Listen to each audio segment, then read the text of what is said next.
Capture the objective.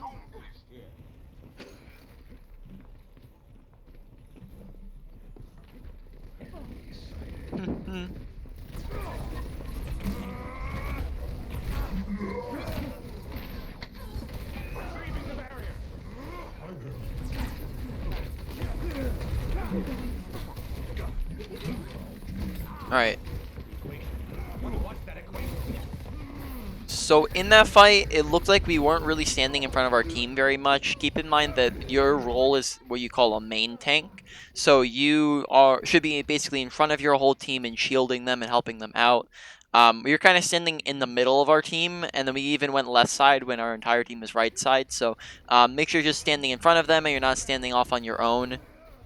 You can stand off on your own if you have another main tank, such as like Reinhardt or Orisa to work with, but at the moment you are the main tank, so you want to make sure you're in the front of everyone.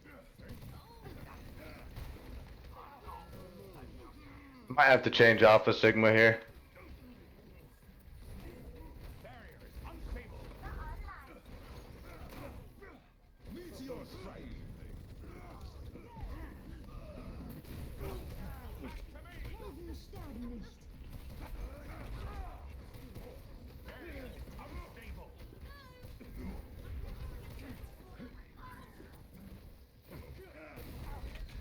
Oh man. Oh. Make sure we're trying to kind of regroup as a team. Our entire team just keeps going out one by one, so make sure that we're not doing that as well, and we're not going out without when our team's not out of spawn and we're not all ready yet.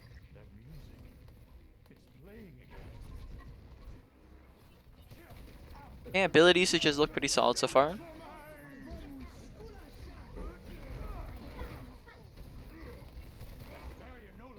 need better tanks.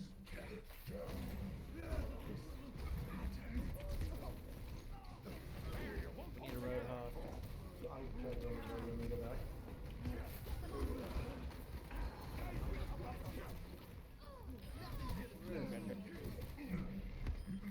Alright. I have this fight and I'll talk real quick.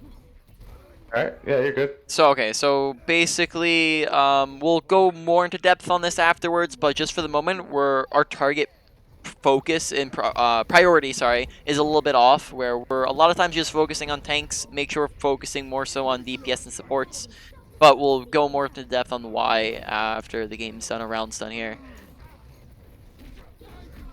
Alright, pay attention to the time bank. So basically, so far... on the point, honestly. Yep, so make sure we're just looking to go touch there. Besides that, we'll just go into depth a little bit on the target priorities. So tanks have 2 to 3 times the health of other characters. They have shields, they have tanking abilities. On top of that, DPS supports have more statistical output, so DPS do the damage, right? Supports do the healing. Tanks, while a very important role, are the ones who create space for the other roles. So when it comes to who we should be focusing, we want to make sure that we're not just shooting at the tanks the entire game. Now, The that's not reason to... I target tanks more than supports and DPS, just a background, just because they're easier to hit. You know what I mean? Yeah, Like, just because they're... just, Exactly, but just because they're easier to hit doesn't mean that the right things do yeah, hit, I right? know what you're saying. But not to say that we should never be shooting at them, right? When they're the only thing to shoot at, we shoot at them. When they're low or out of position, we shoot at them. But in general, look to focus and prioritize the others. Duke dead. Sombra dead. I don't know. Okay, very, very nice. Mechanics looking pretty good. Same thing with some of our ability usage. Make sure we're looking to use our shift coming into fights, or at least the very start of fights, so that we can get a lot of health online Shields. fast. Yeah, shields. Yep, exactly. Just be careful. The hog hook is the only thing. I like to think I'm pretty reactive, but every now and then.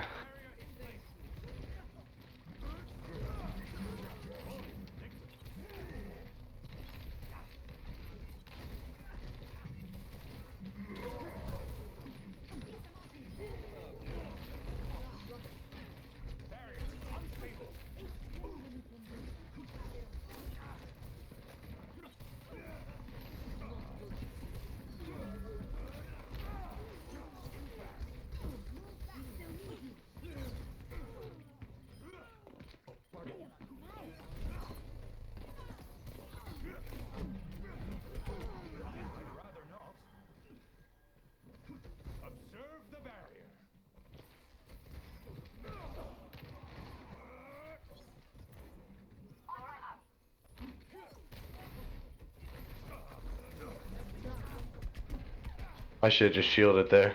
Yep. I'm not used to playing against a Sombra. It doesn't get picked very often. Yep.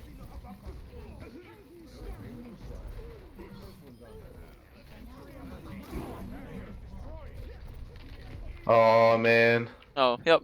Make sure you're watching your matchups. So, you know, Sombra and Lucio, we're always paying attention to team comps because that dictates how we're playing. We know that they have some boop characters. Make sure we're not running towards the edge. And we know they have a Sombra. Be ready to throw out shield to cancel it. Or cancel the hack, right? Top of that, there we probably should have been looking to use our ultimate in that fight. And we'll talk a little bit more about that afterwards. But had we used our ult, there would have been last fight. We could have won it. I was trying to wait till we got to point. Just so they're a little bit more concentrated. We have 6 ults. Till they got the point. Yeah. 6 ults, come on, man.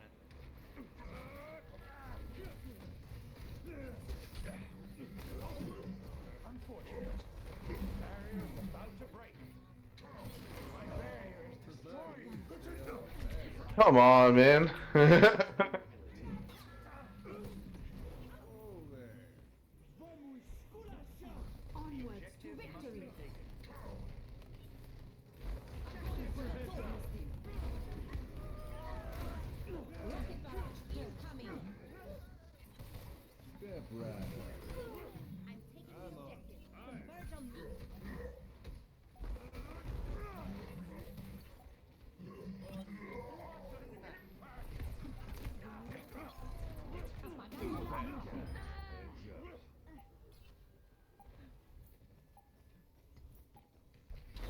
Alright, so make sure that we're identifying what comp they're running, right? And looking at the characters that they're on and changing our playstyle accordingly. So with the Sombra, make sure we're just paying very close attention to her because she can kind of ruin our entire kit.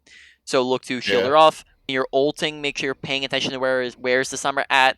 You can wait until she's translocated away, wait until she's used hack, wait until she's not nowhere near you or dead, right? And then we can look to use our ultimate. On top of that, just look to be a little bit safer and not out in the open when you're using it so she can't hack you. On top of that, we'll go over strengths and weaknesses after the kind of initial my assessment on that after we're done this next game here or next round.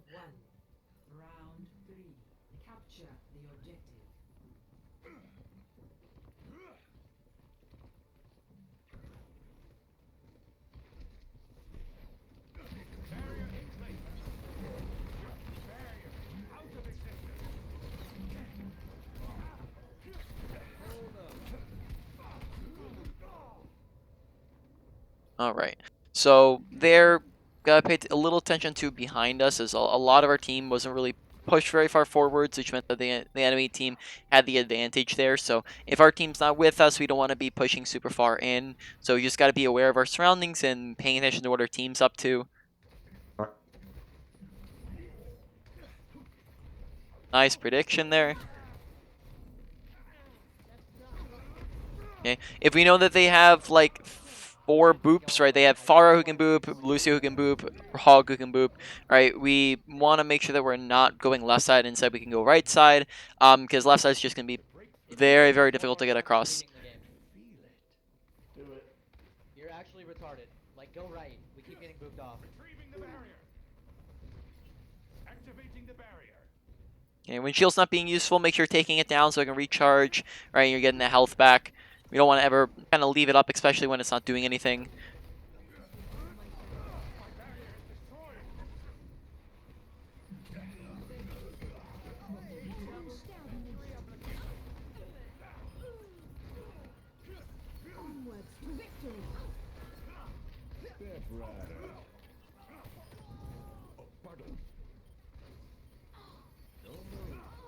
The objective must be taken.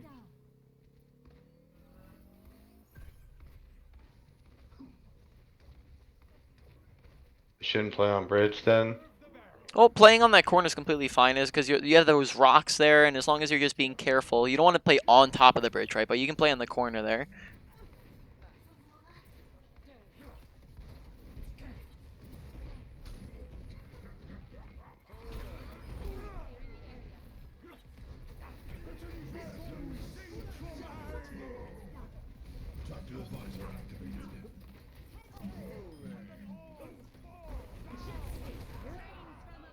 All right. Look to use a shift there. Right. On top of that, I think yeah, there's just a lot of stuff we're gonna go over after this game's done. Just go into depth on a little bit more.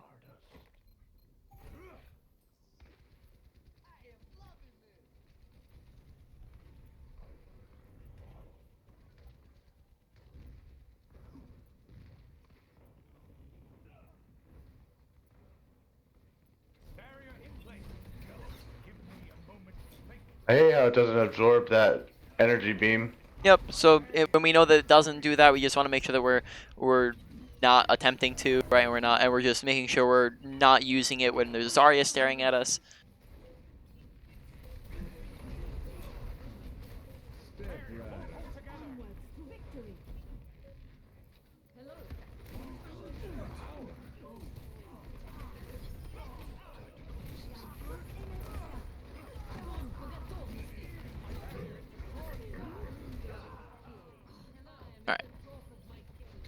So I think that might be it here. So after this game, don't hop into the next one. We're gonna take a couple minutes here to go in on some of the stuff that we're gonna go into depth on. I am streaming if you want to take a look over on Discord.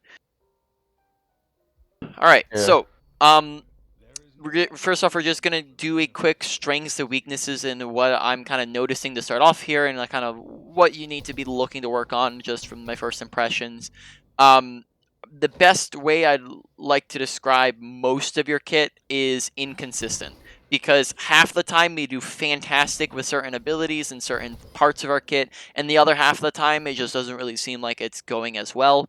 So we'll just go around the block here, talking about all the different parts of our kit. First off, Rock. Okay, this is very inconsistent ability because half the time we hit it in the first game, I saw us hitting almost every rock, but then in the last game, I think I saw us miss like every single rock, right? Oh, walk us off of the edge there. So Rock's just looking consistent at the moment. Want to make sure we're looking to hit this a bit better here. So basically just make sure you're practicing and focusing on it. Keep in mind it's a projectile shot, and it does require an arc as well, so you're aiming... That's why this is harder for me to play, because he's Yep. projectile. But I like Exactly. Sigma more. That's why I've been trying to spam him. Yep, and it's you have to get used to it. It's that projectile's definitely kind of like an acquired taste because every character has different speeds with everything, right? But we just have to make sure that, like, you know, when we're trying to hit someone who's far away, we're aiming up and angling it more so we get the arc going, right? And that we're aiming ahead of them. So just so far, Brock's have been looking very inconsistent. You just need to be getting more consistent with your eat. Make sure we're looking to use it at the very start of the fight because that can get us up to like 800 health, which can mean that we're coming into the fight using that ability, which means that we don't have to use it. Gets us more tanking for our team. It gets us more health, which means that we're coming into the fight with a ton of health, which is going to be very beneficial for us because we don't really need to worry about it as much. The other thing is that when we use it at the very start, it means we're going to get more overall in the fight, right? Because if we use it, for example, if we use it mid-fight, right, we get maybe 1 or 2. If we use it at the very, because it's a long cooldown, if we use it at the very beginning of the fight, then we can maybe get 2 or 3 in because we can, in a single fight, because we're just using it faster, right? Right. Now, on top of that, make sure that this is another one that's inconsistent with the amount that we're gobbling up. I think that, like, especially the first and second round, it looked like we were getting a ton, but then the third round, again, we were struggling with it a lot. Make sure that we're using it when we see a ton of damage that's coming into us. So this is very easy when they have projectiles because we can just see them coming in. But it's also going to be very dependent on how many people can see me, how many people are looking at me, and how many people are shooting at me. So an example would be, for example, I don't know why I said that twice. An example would be the situation where we had one McCree and one Zarya looking at us, right? You're not going to want to do this too much for skill shot characters because he can very easily stop shooting at you, right? And McCree can very easily stop. And Zarya, you can't really eat her primary fire, right? So that's just a situation where we probably don't want to use it. And we should be looking to use it when more people are looking at us and when more people are shooting at us. So we just want to look for situations where that's going to be a little bit better to use. Besides that, I want to see more of shield. I think I haven't paid too much attention to how we're using shield. There's just a couple times where we'll just like kind of prop it up and then we'll move past it. and it'll just become useless, and then we won't take it down. So you just want to make sure that you're taking it down whenever your shield is no longer being used, so that you can recharge it The and use it. idea for that, right, is like when I'm in front of my team, I try to kind of leave it up there. That way, it's like a barrier as they run by too to not get shot. Which what when I you're mean? when you're at that range, a lot of the time it's not going to be really necessary because they're not going to be able to kill them. So like for example, like when is shield going to be more important? When we're like when we're at this distance from somebody, or when we're starting the fight and actually in the fight engaging at this distance from people. Yeah, I understand what you're Right. saying. Closer you are, the bigger the shield gets. Right, and it also just means that like they're gonna be doing more damage and they're gonna be more likely to die. So we just want to break it down so we can have it recharged and fully active when we come into the fight. Now ultimates, honestly looking pretty solid in how many people we're getting on them. We are getting quite a bit. Just make sure when it comes to ults that we're doing two things. First off, make sure we're not holding on to them. If we hold on to ults, they just don't get value. And to be honest, it's not as super bad as maybe like we hold on to them for one fight and that's it. I have had people that hold on to them for like 4 fights in a row, and that's terrible. But you're not too bad. You just want to make sure that you're using it fast, because you can start charging up another, like with our grass we were talking about. You can start charging up another one immediately, and it means you're getting more ults out, which is gonna be really good for you. On top of that, ults that aren't used don't get value, so you're just gonna get more ult value out if we're using it. With the timing of it, make sure, I think for the most part you're good with this, but again, it's just an inconsistent one where like most of the time I saw you used it, it was good, but then there were some times where we just wouldn't do it like this. But so basically when you're using your ult, just make sure you're using it burst in a fight, you're using it fast. You're doing it at the beginning of the fight, you're not using it mid fight or late fight. And for multiple reasons. First off, we can very easily compare this and come up with an illustration by saying, let's say the enemy team has a flux, right?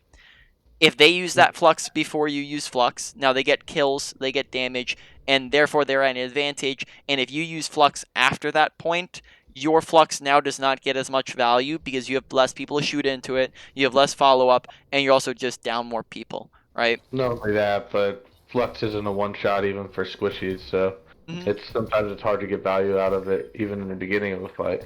Yeah, but you also just want to make sure that you're not holding on to it for too long, because the other thing that comes out of not using it at the very beginning of fights is that if you use it mid-fight or late fight, then the enemy team might just win before you get a chance to use it. And of course, you don't want to ult in a fight that's lost. So if they're ulting first and you don't ult, like for example, the time where we got EMP'd, right, in that fight, if we're holding onto our ult and we're not ulting and we end up getting EMP'd and dying, then that's a situation where we could have potentially won that fight had we used our ultimate, right? And had we not held on to it. And at the beginning of fights, yeah, you're not going to get as many kills with it, but you're still getting more value overall, even if you're not necessarily securing a kill, just because you're opening up with a crap ton of damage that now they have to heal up from it, right? And it allows your team to open up from it. Now, you don't want to use it so early that you have no follow-up, right? Of course, you want kills with it, so you're not using it so early that your team's not in position or you're not ready for it, but you want to use it when the fight just started, right? So whenever both teams start brawling, right?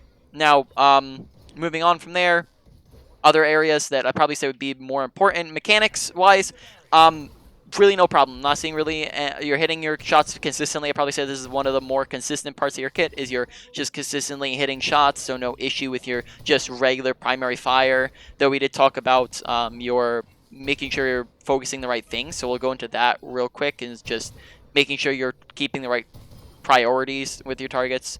Actually, wait, did we talk? I think we talked about that in between the rounds. Never. Yeah, no. went on that. Yeah. Too much tank targeting, not Yep. enough DPS targeting. Yep, exactly, and supports as well, right? Especially if supports are pocketing the other ones.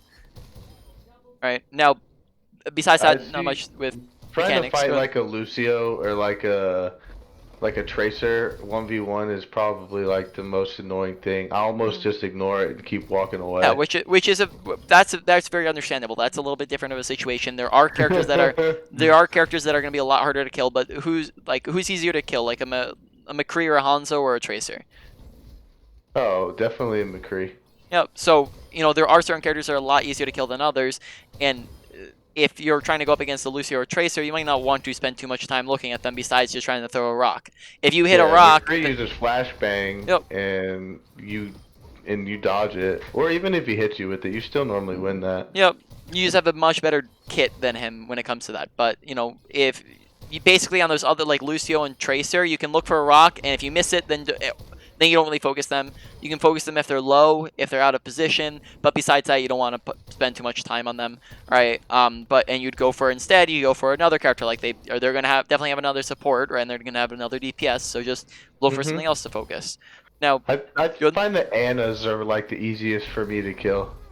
Yep, Ana's gonna be pretty easy. Right, Zenyatta's, Mercies, like they're all gonna be pretty decent. Right, decently Mercy's easy to kill. ridiculously hard for me to kill sometimes, just because like so 6 projectiles, they have like splash damage, and you can use like angles on walls and stuff. Yep. But like when you're trying to hit somebody in the air and you have to lead them, it's hard for me to hit them. Yeah, I think that's just us getting used to projectiles and just making sure first off hitting more rocks, right? Getting that consistent, getting our mechanics consistent. Make sure because you know your shots as well are projectiles, so we want to lead those as well, and just make sure we're hitting direct shots and not just bounce shots. So that is just something definitely you want to get more consistent at. Then moving on to awareness and positioning. So on the positioning end, the big thing was just make sure you're sticking, especially on the first map, was just sticking with your team and making sure that you're not walking off on your own and you're ahead of them, and we're not just in the back line, because sometimes you're like, what would happen is like we'd be like back here and put our team in front of us, whereas we want to be right here in front of them so we can shield or we can tank for them, right, and protect them. Besides that, not too much on positioning yet, and then on awareness, I think. Awareness was one that I think we're gonna need to go into a little bit more. Though awareness is like a very slow builder usually, and we'll just need to go over it more as we get into the session more. Because there's just a lot to go over in that area, and it's pretty vague. I got what you're saying. Yeah. I So I try to. It's just like a lot of times there'll be like someone behind, and I'll turn around and I'll go to focus them, and then the whole rest of my team's going the other way. I end up dying, and then they flank from the back and kill the whole team. You know? Yep. So we just that was a big one, is just making sure that we are paying attention. I forgot about it, right? It's just making sure we're paying attention to where are the players around us, right? There's a lot of things that go into awareness, right? But a very big one for you so far is looking like, where's our team? Where's the enemy team, right? Where are the players positioned? And that when we have low awareness, we are incapable of making good decisions.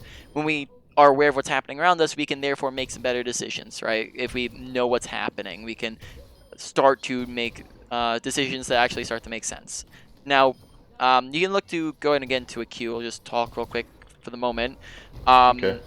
But basically, when it comes to learning how to get good at any of this stuff, like consistency, like that kind of seems like a vague concept to try to practice at or improve on. But really, you're Right. going to be doing it the same way that you get better at anything that we're talking about here, or anything in the game in general. Is you want to focus while you play and not autopilot. If you're just autopiloting, I'm so bad at that Yep. sometimes. Yep, exactly. Which it gets hard, but that's kind of the name of the game. Is just it's not going to be easy to improve. But if you're Autopilot constantly. if you're autopiloting or you're oh wait, I see you're in a game. I'm going to stop streaming. If you're autopiloting while you play, you are not going to be able to improve. The same thing as if you're just trying to focus on winning. Instead, you want to really, really focus in on one particular area. So, for example, we can say let's say we're just trying to focus on our ability usage. So let's say rocks. We're going abilities, rock, in our head, and we're giving ourselves a constant reminder. And you'll notice that when you put a lot of focus and attention into your rocks, they're going to start to look a little bit more consistent and a little bit better. And if we do that over the course of some time, that's going to form as a habit, and we're going to get better at our rocks, and therefore we no longer have to put the same level of attention and focus into it, and we can move on to a different topic. Now, don't try to focus on literally all the same stuff at once, right? If you're trying to focus on your entire kit all at the same time, you're going to get overwhelmed, and it's not going to work out. Instead, focus on one category or a few subcategories. So, like, we could focus on ability usage, or we could focus on ult usage, or we could focus on something else. Or if we wanted to, we could just focus on some specifics inside of those, right? I got you. Let's see here. Right. Barrier in place. Barrier no longer exists. there we want to be looking to back up for a little bit faster. After this game, we're gonna go over Christ, I got rolled there. something. Yeah. Yep. Big thing was just positioning there. Look, just not to back up a lot faster and just get some spam damage in and then get out. Spot that I hold. I didn't realize that was gonna be so hard to. Yep. I think there's gonna be another thing that we talk about possibly after this. Possibly another two things.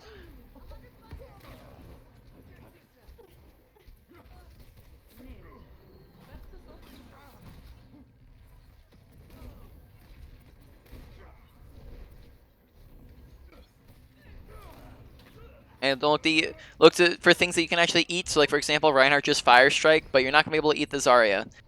Pay attention to the Reinhardt charging in, right? That we can move to the side. And then, I didn't even see him till I got hit. are you aware of what the name of the composition that we're running is? Well, right now, dive. Yep. We're on a dive. Okay, right now I'd probably say you're more of a hybrid, so you're kind of a little bit split between spam and dive. What comp is the enemy team on? Super dive, right? Genji? Nope. Lucio? Genji doesn't just make up like one character does not make up a composition, right? You need to have multiple characters of the same. We'll go over compositions after this, but for now, keep in mind that their comp wants to play a lot faster than your comp does, right? So therefore, look to play far away from them. Look to play a little bit more passive than them. Take the fight slower. If we're trying to speed through stuff, they have the advantage and they're gonna end up winning.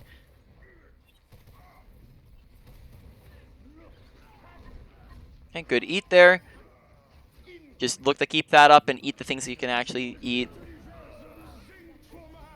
Right. Now that right there was a one fight. We can talk more into depth on that after we're done here. Shouldn't have ulted there. Yep, exactly, right? Because when you've won a fight, that ult's just overkill.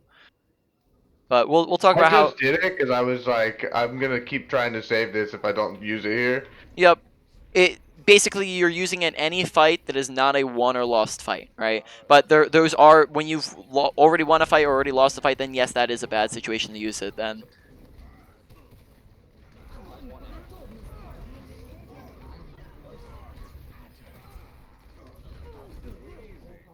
Okay. Now there we ended up winning the fight, but that's because our Doom popped. We were playing a little bit too close to them. Make sure we're putting some space between our comps, because like I said, they do want to play a lot faster than we do, so we want to put some distance in between us. So here, look to position kind of like on the rafters above where you're at right there, like kind of like right there. Yep, that way you can. It's a little bit more difficult for them to run at you. Whenever you eat, look to drop your shield so that they can. First off, you're not using both at once, but then also you can actually get people to shoot into your eat.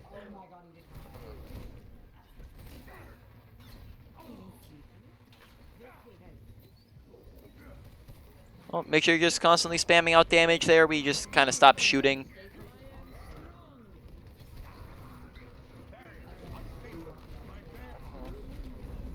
Alright. Yep. Definitely we'll have a ton of stuff to talk about after this game, even more than we were going to talk about after the last one.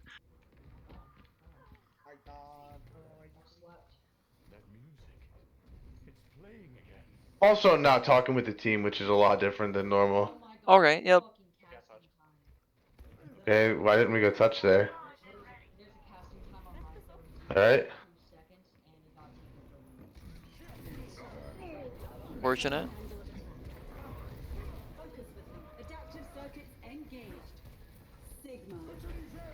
Nice timing. Okay, every single time you use it, you activate it immediately. Especially if you don't have anybody in it immediately, don't look to rush it. Right? You only rush it if you see that you have everybody literally in your flux. If you don't have anybody, I was gonna get him. That's why I did it. Yep. But just keep in mind that you're not gonna get them every time. So maybe add in like more of a half a second delay, because that every single time I've seen you use it, we just go immediately. Right? So that's not always going to be a guarantee like that time, right? So we just want to give it a slight more delay so that we have some time to place it. Unexpected but not unwelcome development.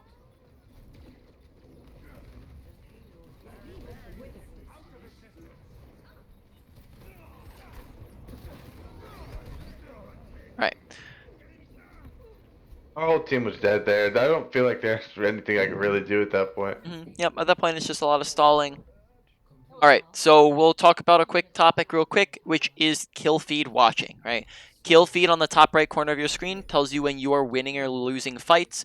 If you are up 1 to 2 people, that is an advantage, therefore you can play more aggressive. When you're up 2 to 3, that means that you have won the fight. That means that you no longer want to use ults, and you also want to play super aggressive to look to go in and get kills and stagger the enemy team.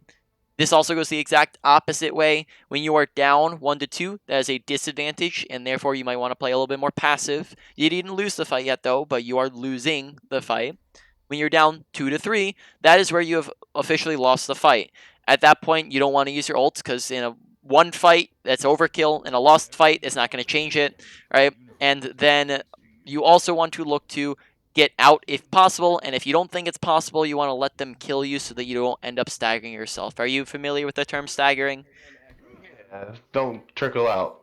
Yep, and also just basically just in general, staggering means that you die late, and if your team waits for you, then you've just wasted time, and if they don't wait for you, then you trickle out, and then you just keep dying, right? So overall, staggering is just not a good thing. And that's why you play aggressively when you're winning to get the staggers, and you look to get out or die if you can't. There was a time earlier this game where we just stayed in way too long, and we ended up staggering ourselves when we should have looked to let them kill us. Very massive eat there, looking really good. And then there was another time where we ended up ulting when we won a fight. Oh, that's unfortunate. There, we just wanted to look to shield ourselves as we did have it I up. didn't We see just the trap. Yeah, Yeah. no, you're right. I should have put it up. Right, and then that's a very obvious mistake, right? Where you can look at the mistake and go, okay, that was a little bit bad, right? So we look at the mistake, we think, okay, what could we have done instead? Okay, we could have shielded, and then in the future we want to look to apply that, right? So that's kind of the general process of how you can look to self-improve and get better on your own. Who put that light pole there? Alright, so now we're up some picks. We get aggressive now. I'm going to start talking slightly more often since we've gotten a lot of the things out of the way. There's still a bunch of positioning stuff I want to go over after this game, though. I got you. Okay, so they got a monkey now. Yep, right now we're just poking a bit. Good eat. Make sure you're paying attention to what your team's up to and where they're at so that we're not just... I know they were still getting the point. Yep. But there's a lot of time where we don't really seem to be looking behind us too much, and we just want to make sure we're paying attention to where they're at so we can gauge our aggression and what we're doing based off of that. Good job backing up there. Now we can play aggressive. We're up picks. We won that fight. Yep.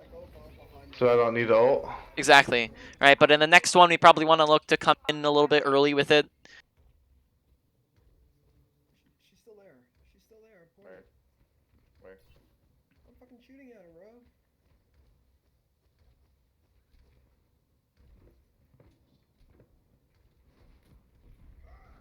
Come off. Adaptive circuits engaged. Honor.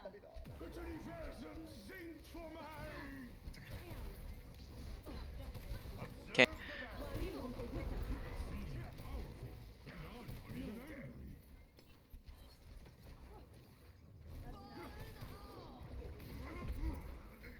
Alright, so that one was a slightly too early, just mainly because they were too far away for your team to really capitalize on it.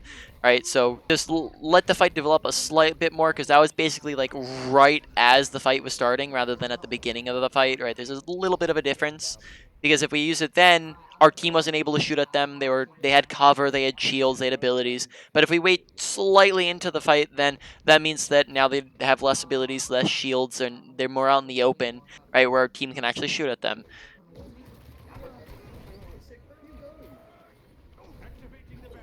Okay. Look at our team, right, where are they at? They're on the other side, but this Ryan's over here along with this. Lifting off.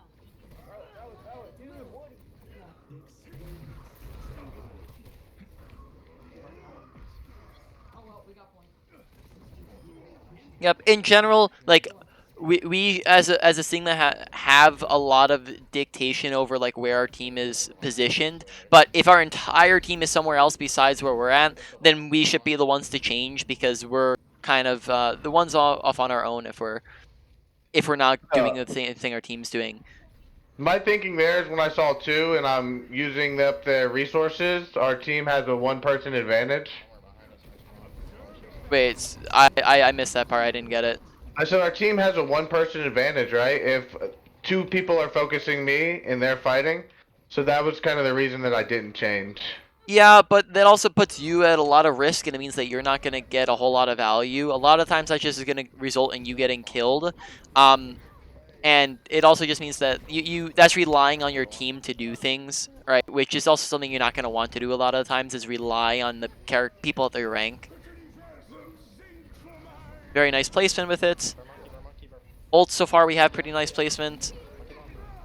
Oh.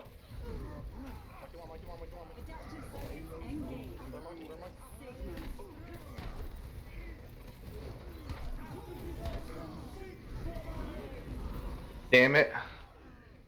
Alright. The thing got in the way. I tried to stun him. Yep. So just on the topic I was saying, if we're relying on characters at the people at this rank, right, then that means that we're never going to climb because we need to be carrying these people and we can't expect them to be carrying us because that's just never going to happen. So, it's fine to get assistance from your team, but if we're expecting them to do things, then that's not really going to be a good expectation to have. I didn't pick my shield back up. Oops. I went to put my shield out and it wasn't there. I forgot to recall it. Unexpected but not unwelcome development. Look to just throw in some spam rocks from here. We're using the rocks very infrequently. Make sure we're just using it off cooldown. Kind of same thing with our shift. Is that we're both using them anytime we get them. Right? It's just happening all the time. There it goes. Exactly. Yep. Nice eats. Fantastic rock. Good ability usage there. Good aggression as well.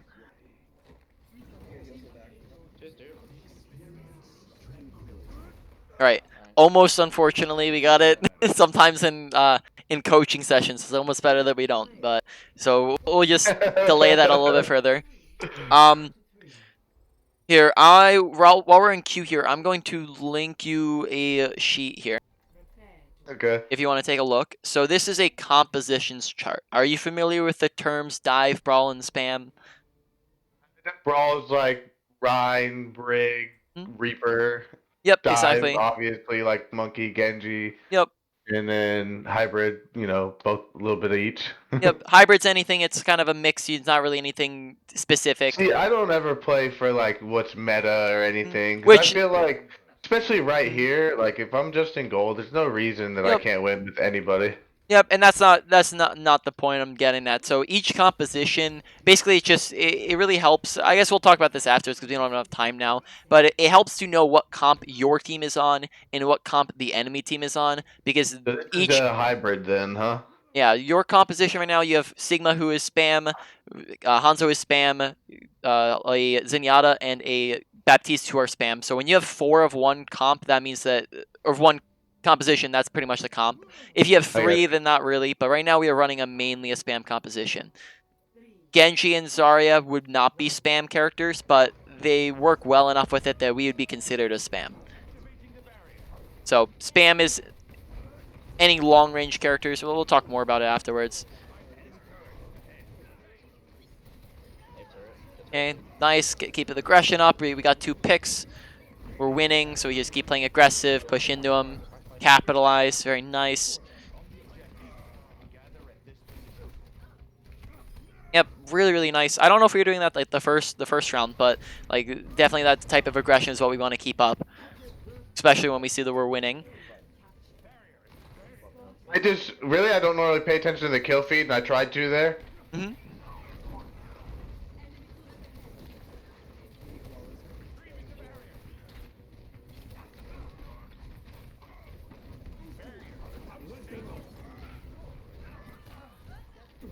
flying.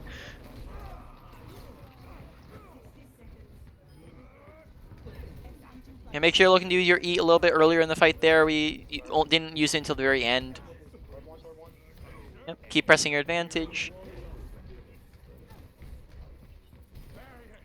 Yeah,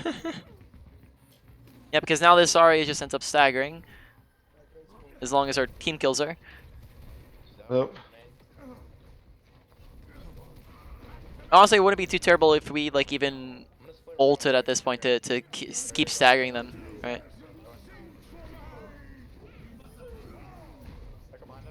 Alright, very, very nice.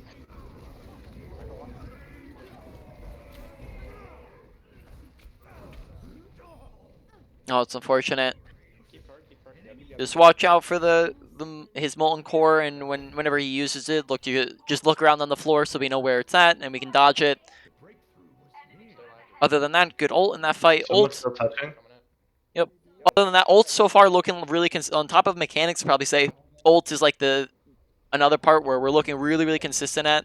Just needs slight bit of work with some of the timings and how we're using it. Just make sure we're not using it immediately every single time.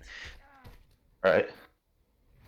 All right. So since we have time, continuing on the compositions, right? So spam is anything that's a long range. So Sigma spam, Orisa spam, snipers, like hit scan characters. You have Baptiste, Zen, Mercy, or spam, right? Basically, spam comp, right? They are far range characters, and spam and brawl are very one-dimensional. And this is the comps we're working with here. We're spam, they're brawl. Okay. In a spam comp, you are far range characters, and therefore you like to play slow, because the slower the fight goes, the more time you have to shoot at them from a long range, and the more time you have to get out what you call spam damage, right? The more time you have to shoot. Now, Yeah, you can build your ults exactly. a little bit quicker. Brawl comp, on the other hand, is the exact opposite composition. They like to play run right into fast. Yep, they want to run in. They want to play fast because they have close range, and when you're at a close range, you don't want to give them time to spam, right? So basically, we just want to make sure that we're playing much more passive and much a lot of further healing away. Here. My shield's gonna break really quick. Oh, I think Baptiste is a lot of healing. Baptiste. Yeah, this Zen just hasn't been putting his healing orb on me much. Yeah.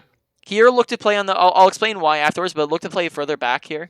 Back. Look on the play in the corner right there. And I'll explain after this game. We'll talk about the positioning a little bit.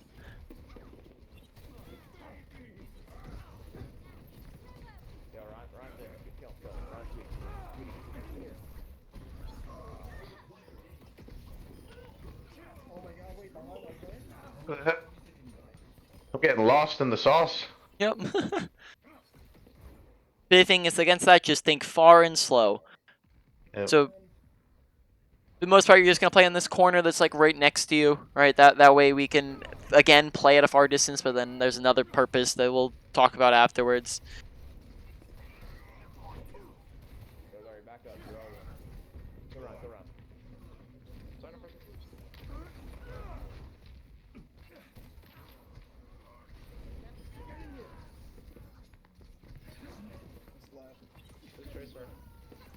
Here we got some picks. Play aggressive. Go get the stagger kills. Right, that way they don't end up. We can Such kill a them. prediction. I'm a pro. Did you see it? It worked. Super glad I caught. Nice eats. Yeah, they're all going high ground or left sides.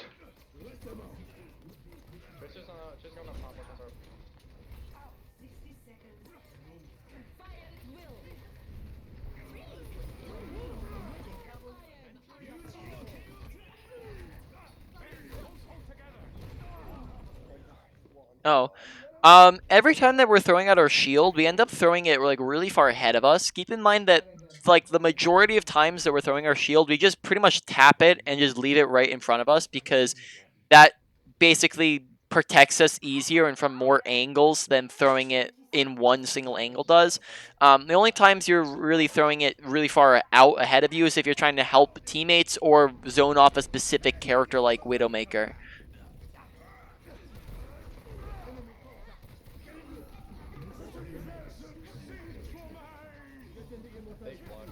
Nice.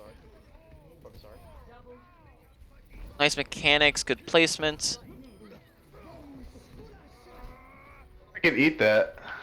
No, you cannot eat that.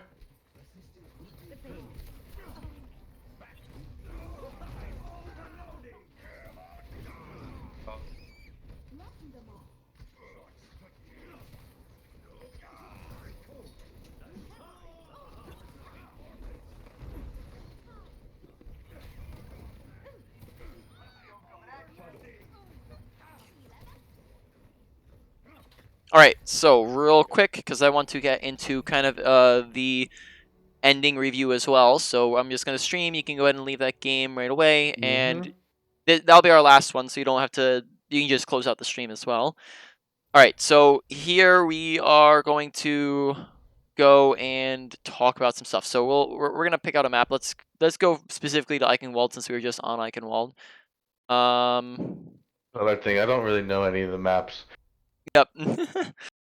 I mean, knowing the names will come with time. I know, you know, like the main routes and stuff, but I don't know like where the flank spots are and like a lot of times. You know? Oh snap! We're on. Why am I on Reinhardt? We're on Sigma. But any case, the same exact thing is gonna apply to Sigma here. So my bad on being the wrong character. But in any case, what we are gonna talk about here is called choke point usage and no man's land usage. Are you familiar with the term choke point? Yeah, anywhere where it's like a corner that you have to go through some way to get to the rest of the map. Yep. Specifically when it's something like this, where it's a small enclosed area that it basically funnels the enemy team, right? It makes them all come into the assigned area. Now, are you familiar with the term no man's land? No. No? Okay, so we'll go over both of these. Basically, think of a no man's land as a very long, open choke point. Actually, one thing before we go into that, I forgot I also wanted to talk about this, so we'll just go over this real quick, is cover usage. So basically, if we are standing right here and there's a bunch of enemies there and they're all shooting at us, it takes us 1-2 seconds to get behind cover, right? Now, from here, we can duck behind this corner and now they can't shoot at us. We're safe. You can't shoot through solid objects, so this is good positioning. But in that time it took us to get here, we died. Right, because they were melting us with ultimates and shooting at us, and our shield was broken. Right, or even if we had shield, they melted through it. And therefore, good positioning is the usage of cover, whereas bad positioning is the absence of cover. And there's a whole lot of different types of cover. The corners are going to be a big, massive one. You have objects that you can use, right? You have doorways that we can use. High grounds all act as natural cover, right? Payload acts as a big one. But you just want to make sure that you're not out in the open, but you're standing next to cover, right? The other thing this does for you as a character like Reinhardt, this also, when you stand in cover, a lot of the time you have a say on where your team's positioned, so you can help them stand in cover as well, right? You can help them in better positioning. 1 second while I cough. No, you're all right, buddy. All right, so this also encourages our team to play in cover. Right. This also means that our shield is only going to be half visible, and that means that they can only do half as much spam damage, right? Because they can't. It's going to soak up a lot less and stay alive longer if we're placing it halfway on the wall. Will take up some of the damage that the shield would normally. Exactly. Okay. So now with that in mind, okay, now we're gonna go over this. No man's land is any long area where there's no cover at all. So on a payload map, most of the payload, the kind of trail that the payload follows, is no man's land. So right here, from here to there is no man's land, because if you're walking through this main pathway, there's no cover anywhere, right? Hugging over here, no cover. So therefore, what this means is we want them to have to walk through this area, right? But if we end up holding up here, or even right here behind the choke, then we do a couple different things, right? This means that we're putting ourselves at the disadvantage, because to run away from them, we have to back up all the way through this no man's land that we just discussed is bad for to be standing in, right? And we want them to go through it, right? And this also means that for them to shoot at us, they don't need to walk through it themselves. So rather than them being at the disadvantage, where we could put them at the disadvantage, we're putting ourselves at the advantage and making it easier and giving them the advantage, right? So instead of standing at the front there, we want to instead stand on this corner, and then that means that we can spam them the entire way that they're trying to walk in, right? While they're walking through this very terrible positioning while we hold really good positioning. Whereas if we did it the opposite way, which you saw this on the first point, we held up here, right, and we got absolutely steamrolled, you're going to get run over because you're in bad positioning, right? This is just bad positioning to be at. Now, Yeah, no, and it's funny because that's like the spot that I hold like every time I play that map. yep, and this also applies the same thing with the choke point. If we're holding right here or right here inside of it, or even right here, right in front of it, right next to it, this defeats the purpose of a choke because the purpose of a choke is to funnel them. If they can shoot at us without having to walk through the choke, then they no longer are funneled through the choke because they don't have to walk through it, right? And then on top of that, if we're inside of it or in the middle of it, we're now putting ourselves in the choke and putting ourselves at disadvantage, right? So same thing as a choke point is you just want to stand for both of them. You want to stand at the ends of them, right? Not in front of them. Right. This also means that when you're being aggressive, right, and you're trying to take the space, you have to try to move from cover to cover as fast as possible so that we're not taking damage, right? So we're moving from that corner to this corner, and then we reach our shield and get health back, and then we move forwards, right? So we're just moving from cover to cover because you're eventually going to have to take no man's land spots, right? I got you. All right. Hey, So what was your name? What was your name, man? you can call me Boogie, anything like that. Okay. Some people call me T.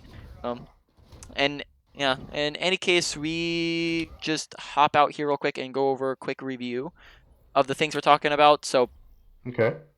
basically, we just played Sigma the whole time. Ultimates looking really solid, just a little bit of consistency that's needed. Make sure you're not using, or that you are using it often. You're not holding on to it. You're also using it at the beginnings of fights, just not too early, not too late. You're trying to find a little nice timing where the fight's just started, but it's also not won or lost, right? So you use an ultimate in any fight that's not won or lost. Yeah. From there, just make sure you're not activating it like the second that you get it, because that means that you don't have any time to react if it's not, if it's not placed properly. So just give you an extra half a second or second to place it. If you have people in it, then use it immediately. If you don't, then just wait until you have people in it, right, and place it better. Besides that, mechanics looking really solid. Nothing really wrong with mechanics. Just the only thing I'd say in kind of that category is target priority, and make sure we're just not staring and shooting at tanks the entire time if we have the option to shoot at something else, right? Moving on, ability usage is one that just needs a lot of consistency, right? Shield usage, make sure that we're not just putting it out there and leaving it there. Put it on corners. Rock, make sure we're looking to aim it. We did a lot better in that last game when we used it frequently and we were actually looking to aim it than the game before then. So just make sure we're looking to keep that up and get consistent with it. Aim, arc it, what do you call it, lead with it, right, because it's a projectile. With your shift, use it when at the very beginning of fights so you get a bunch in. Also use it when people are shooting at you and you have a lot of people looking at you, right? Besides that, just look to use it often, right? And you're not holding on to it, and try to get consistent with that as well, right? Positioning, we talked about a lot of positioning stuff. We just went over no man's land, choke points, cover usage, playing on corners and using shields there, right? That's a lot of just most of the positioning stuff talking about. Make sure you're not standing behind your team, but you're standing in front of them so you can help them out, right? And then on from there, awareness, right? There's a ton of different parts of awareness. Parts that you probably need to work on the most are going to be paying attention to where is the enemy team, especially where's our team is. A lot of the times you don't really seem to be paying too much attention to what's our team doing, so make sure we're not just kind of always staring forwards doing a slow pan, but we're looking left, we're looking right, we're doing a 360 to check what our team's doing, especially when we're about to push and take space. All right. On top of that, pay attention to the kill feed, right? Making sure we're paying attention to whether or not we're winning or losing, right? 1 to 2 is an advantage or a disadvantage. 2 to 3 is a win or a loss. Then on from there, the other thing that needs to be worked on for awareness is making sure that we're paying attention to the team comps that we're working with. We didn't go over dive, though it is there on the chart if you want to take a look at it. It's just basically the Brawl and Spam are the two ones where it's like most important because it's very one-dimensional. It's very easy to understand. Spam is slow and far.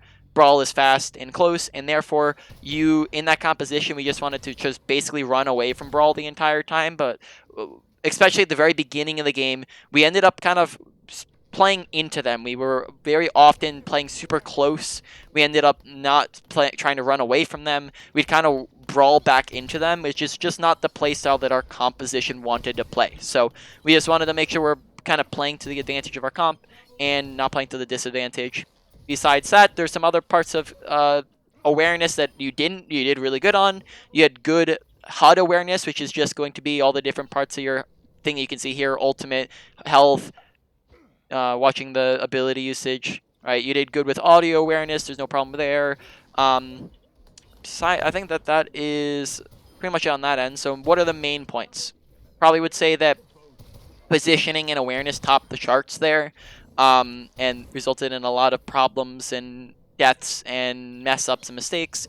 So I'd probably say, let's see, I don't know if one was more important than the other, so I probably just tie those two for first, make sure keeping up those positioning awareness. Then from there, moving on, I would probably say that getting consistent with your abilities takes number 2.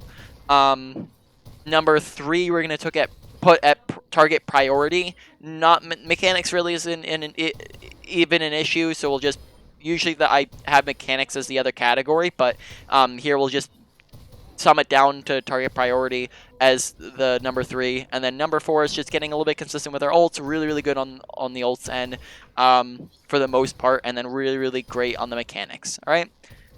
Any questions about anything we've gone over? No, man. The positioning, that's what I figured it was too. I was losing a lot of my games. Yep. So just make sure you're focusing in on them, right? Putting a lot of intention and effort into them. Make sure you're not just playing for the sake of playing, but you're thinking about how you're looking to improve while you're playing. All right. So no other questions, right? No, man. That's good.